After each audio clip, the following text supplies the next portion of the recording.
dollars, we hope to see a change for our students that better prepares them for the next step after high school. Thank you.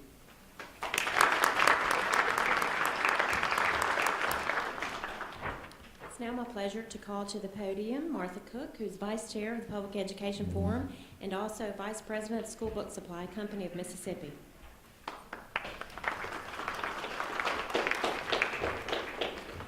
Good morning, and I'm a mother of a senior in high school, and it's so great to see y'all here, and I just hope for y'all the greatest things as you move forward. It's been an exciting process as we try to determine his path forward, and I hope that y'all all can reach your goals and reach your dreams, and being here is a great place to start because there's a lot of competition out there. When you think of going to campuses that have 16,000 students or 18,000 students, you need something to make you shine. And being in this program and being in this room, and y'all look so sharp. Y'all look so sharp. Y'all will shine on whatever campuses you go on. So I applaud y'all for being here and for taking the extra effort to do these programs. I'm here to introduce our keynote speaker. Dr. Patricia Bridges is the State Director for Generation Ready, the only national provider of leader and teacher professional learning services that uniquely combines deep instructional, job-embedded expertise, innovative technology tools, and a targeted digital content library that ensures sustained professional growth and improves student learning. She is also the Mississippi Director for JBHM Education Group, which is a consulting firm providing coaching services for school improvement to school districts in multiple states and on a national level. She is a graduate of Prentice High School. She continued her education at the University of Southern Mississippi, where she received her BS degree in secondary education and science, followed by her master's degree in curriculum and instruction and her administration certificate, capping her graduate studies with a doctorate of philosophy in curriculum and instruction with a minor in educational leadership from Mississippi State University. That's a lot of years in school, kids.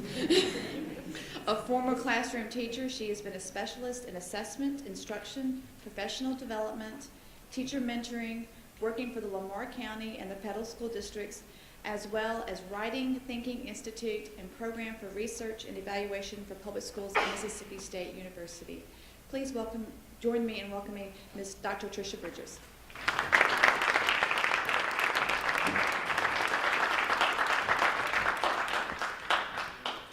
Good morning, and thank you. Let me add to the chorus of congratulations that you are hearing and that you will be hearing in these last few weeks of your senior year. I do congratulate you very much for accepting the challenge and achieving the challenge that you set for yourself to be here today. One little thing was wrong on my introduction. I'm sure it's because I didn't put it right, but I would have loved to have had a minor in science. But I had a minor in English. But as I say that to you because I spent 23 years of my life teaching in public education, 17 of those teaching seniors in high school. I know that you came from the middle percentage of kids as far as grade achievement, etc., which means that you probably would have been in these fun last few weeks where you are anyway. You would have probably made it. We probably wouldn't have lost you to dropouts, but you wouldn't be here. You wouldn't have the opportunities that you have. You wouldn't be getting the recognition that you have had you not accepted the challenge that you did. And I think, though, there were probably times that you wondered why, that today you have to feel very good about yourself. And I, as a Mississippi citizen, feel very proud of you and want to congratulate you. And I also want to congratulate the parents that are here, because I'm sure some of the times when that, why did I do this, got real hold of your senior, you had to be the one that reminded him or her why.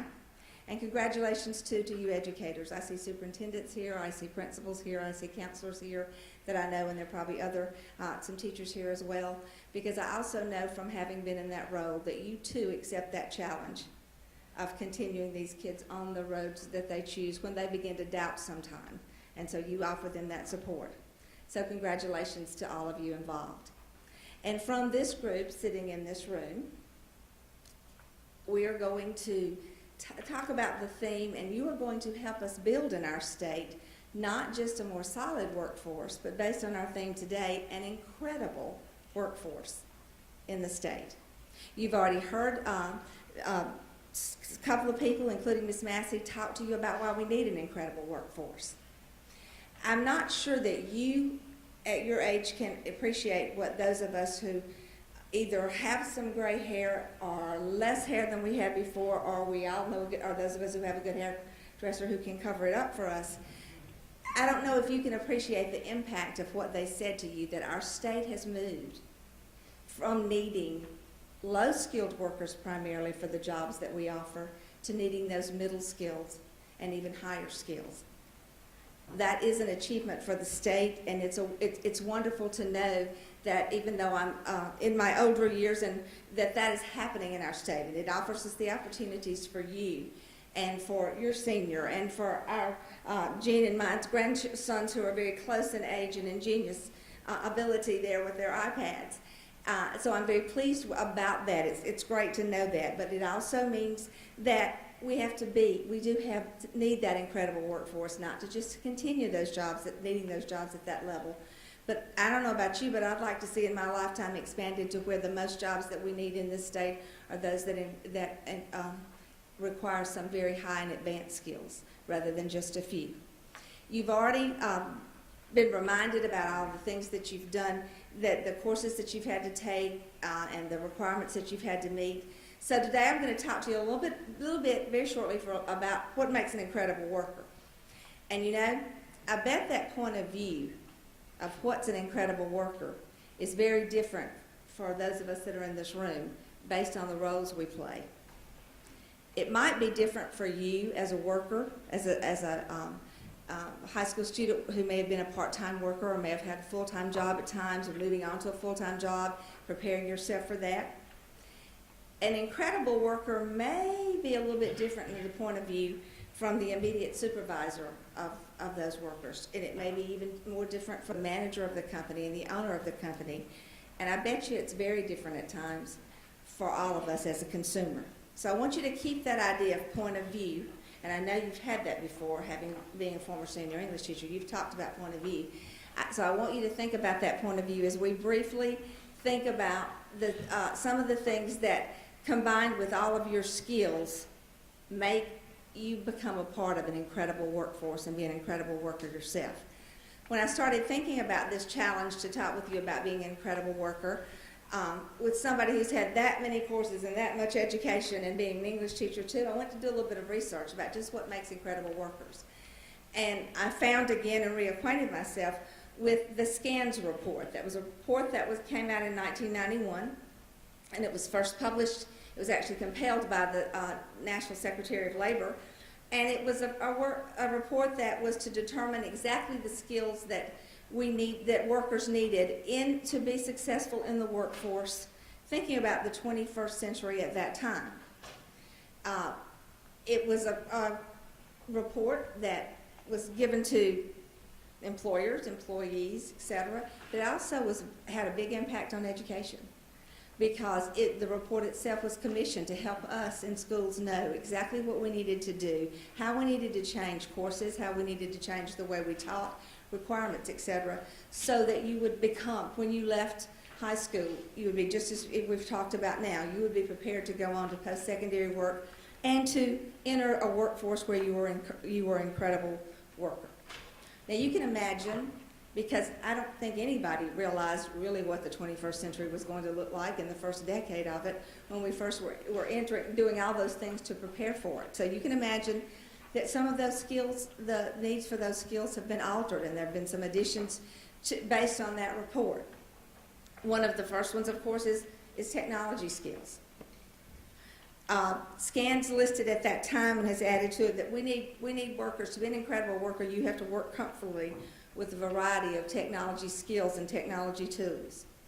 You have to know how to select the right procedures and how to match those procedures with those tools, etc. You have to know how to apply the technology to the task. Now, all of these things you're sitting here thinking, oh, I do that all the time, even if you're not a tech scholar.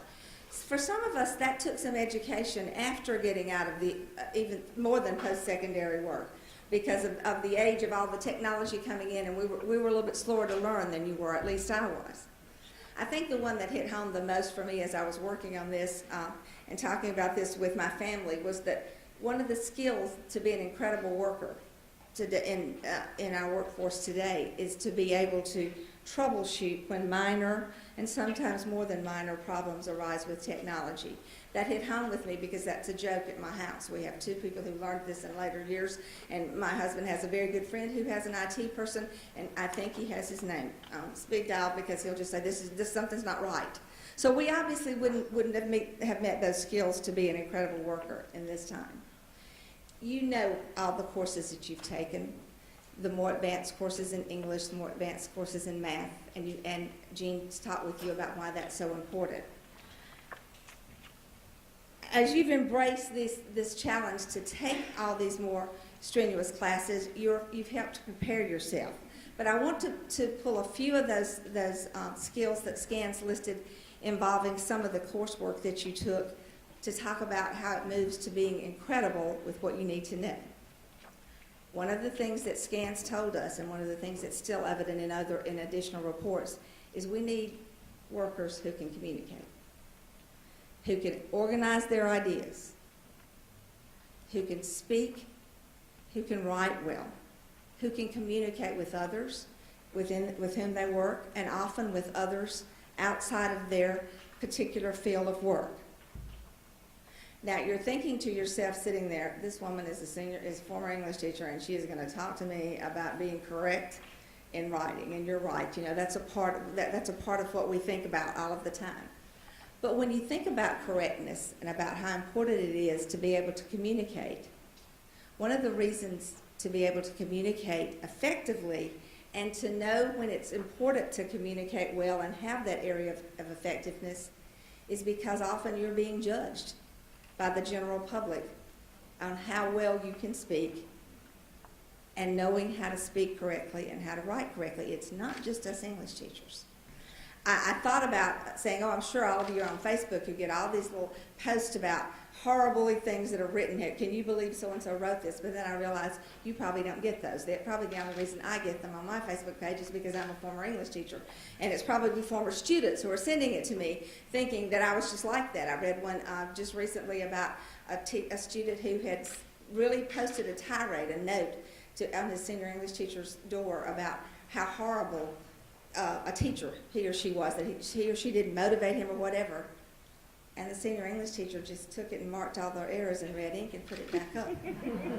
So we can see that correctness is important, and it may be one of those things where stakeholders have a little bit different opinion of that. But one of the things I always told my seniors and I taught is, it's not important that you be a perfect grammarian in speaking and in writing all of the time. Consider your audience. Now, I can assure you that when Miss Massey and I are sitting on the floor playing with our very brilliant 18-month-old and 24-month-old grandsons, you're going to hear me say something like, "Oh, Will, him is the sweetest thing you have ever seen." I know him's not the right pronoun there, but my audience likes to hear it that way, and I like to say it that way so I can get a few extra hugs from that 18-month-old. But if I were talking to you and knowing that you are semi-judging my ability as to why you should try to listen to me just a little bit longer, if I made a blatant grammar error, then my credibility is going to go downhill with you, isn't it? So know your audience and know when it's important to know correct grammar, and know your weaknesses. You know what you're not going to hear me use in any of my sentences today, unless it's by accident totally? Where I have to determine when I need to use who or whom. Because I know how to do that. I know whom's objective and who's nominative, and I know when to use it. But the only way I know how to use it when I'm speaking is if I can do that little diagram in my head and say, is it an object or is it whatever? And I don't need to be doing that in front of you. So one of my rules of knowledge as a speaker is, don't ever plan to say anything where you have to say who or whom, because then you might mess up if you don't just stop in the middle of it and figure that out. So know when being correct is important. Know your weaknesses, steer away from those, and for heaven's sakes, get some help. I know that we have grammar check, and I can tell you as an English teacher, it's not right. Probably about 30 or 40% of the time. It's not going to recognize some of those things. But I bet you've got somebody in your life, and you will continue to have somebody in your life. If you're in college and you've got to write a paper or you've got to do a speech in front of somebody, find the grammar nerd and have that person read through it for you and help make sure that it's correct. The gentleman who started our JBHM education group, where I've spent the last 12 years of my life, said that his very worst nightmare in the world as a former high school teacher, principal, and superintendent was that he was surrounded by 12 English teachers in his company. But at least he knew who he could email his speeches to and his writing to, and we'd point out that who and whom that needed to be corrected. But do you know what, as a consumer, makes me think when I'm in a business and I see signs that are posted that are correct, or I hear people speaking about their company and talking about things that are correct? It makes me feel like this is an incredible place to do business with, because they knew how important it was to take the time to get it correct. It's a lot easier to just do it. And sometimes, especially if you're working as a teenager in a part-time job, just doing it and saying, nobody's going to care about that but all those English teachers that come in the room. But that's a pretty good trait of an incredible worker, to know this may take some more time, but it's important. And you know, when I talk about communication, we talked about reading, we talked about writing, we talked about speaking.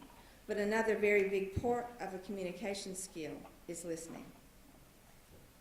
Are you an incredible listener? Do you hear words, or do you listen? Can you receive the words that you hear, attend to them, interpret them, respond to them? Can you interpret verbal messages without words? Do you just take the time to listen to what someone else is saying to you?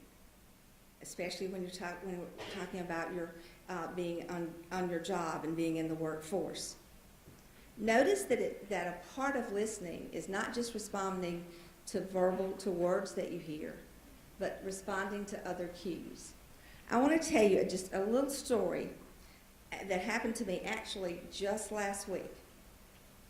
And I want you to understand when I'm talking about this worker in this particular place, it was not his responsibility as a worker to care about my day. I wish he had picked up a little bit on my cues. He did absolutely nothing wrong in his job. But I was driving back actually from Meridian to my hotel in Jackson. And from about Forest on, I was having a verbal war with myself about how tired I was. I had actually driven 300 miles the day before, had 2 pretty intense meetings that day, and would have covered 302 miles by the time I got back to my hotel room. So I was tired. But I was also having this verbal war with myself about, Trish, you did pretty good this morning. You had a protein shake. You're going to get back to the hotel. You just have a protein shake. You can rest. But then I'm thinking, but if I take this exit up here, they've got one of the few in the state that I just love, and I could get me a little bitty plate of Abner's chicken. I could get some chicken. No, you don't need to do that. But of course, when it got to that exit, I just automatically pulled off and pulled in. I was tired. It didn't help my disposition that it took several minutes before I could even give my order, nor that it took several minutes when I had to sit there and wait. And I kept thinking to myself, how long does it take to fry 2 pieces of chicken? That's all it is 2 pieces of chicken. But as I pulled away, I remember when they gave me the bag, I just put it over in the seat of my car, and I'm thinking, that's a little bit heavy. So as I'm driving slowly, I reach over, and I have about 15 pieces of chicken.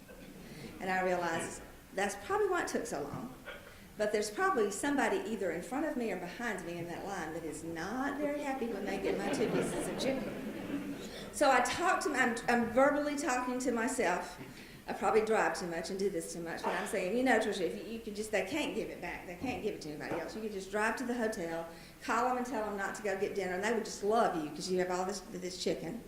Then I'm thinking, what if that person who paid for this chicken came back and does like me sometimes and just didn't know what happened to that receipt, and they're saying, oh, no, somebody got this. So my mother's raising, as she would say, kicked in, and I turned around and I went back. And because I'd been driving for a very long time, my shoes were off. So when I parked, I had to put my shoes on, and I had to walk into the restaurant. And the young man was standing there very nicely. He said, "Can I help you?" And I said, I got this by mistake. So now he didn't know, nor did he need to know, all those things that had been happening in my day. He probably could have looked at me and thought very old or very tired or both. But I was standing there, and he went back, and I didn't expect him to give me anything free. He gave me my 2 pieces of chicken. And then he said, "Sorry about that." And I just stood there and went back to my car in a minute, and I thought, how hard would it have been for him to have said, "Thank you for bringing this back"? I'd be willing to bet there are quite a few people who